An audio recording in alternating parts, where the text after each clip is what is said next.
వెలిపించుకుంటా ఉన్నాం. నిజంగా చంద్రబాబు నాయుడు గారు రివ్యూ మీటింగ్లు పెట్టి 200 ధర తగ్గకూడదు అని చెప్పి ఆయన చెప్తే, ఆయన చెప్పిన మరుసటి రోజే పొదిల్లో 179, టంగుటూరులో 184, కనిగిరిలో 184, కందుకూరులో 186, జంగారెడ్డిగూడెంలో 170, గోపాలపురంలో 170 ఈ రేట్లకు తగ్గిపోయి కొనుగోలు చేస్తూ ఉన్నారు అని అంటే సిండికేట్కి ఏ రకమైన బలం ఉంది అన్నదానికి నిదర్శనం ఇది. నిజంగా మొట్టమొదటిసారిగా అసలు అసలు అసలు టొబాకో బోర్డు ఎందుకు పెట్టినారు?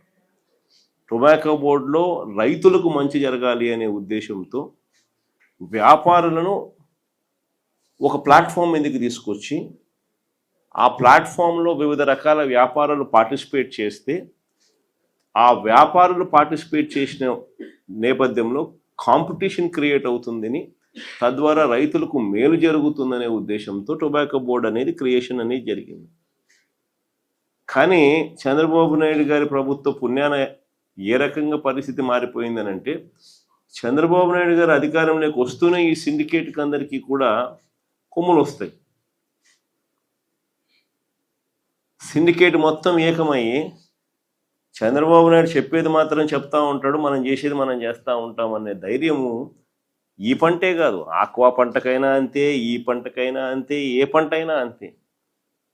దళారీల వ్యవస్థని నడుస్తూ ఉంది. వెంటనే ధరలు పతనమైపోయి చివరికి ఈ రకమైన దారుణమైన రేట్లకు పడిపోయిన పరిస్థితులు కనిపిస్తూ ఉంది. చివరికి ఇంకా రైతులు ఇంకా ఏదో ఒక రేటు కొనుక్కున్నాయా నాయన, మేము మమ్మల్ని బతికించండి స్వామి అనే పరిస్థితిలోకి రైతులు తెగ అమ్ముకునే పరిస్థితిలోకి వ్యవసాయం అంతా కూడా దిగజారిపోతా ఉన్న పరిస్థితులే కనిపిస్తాం.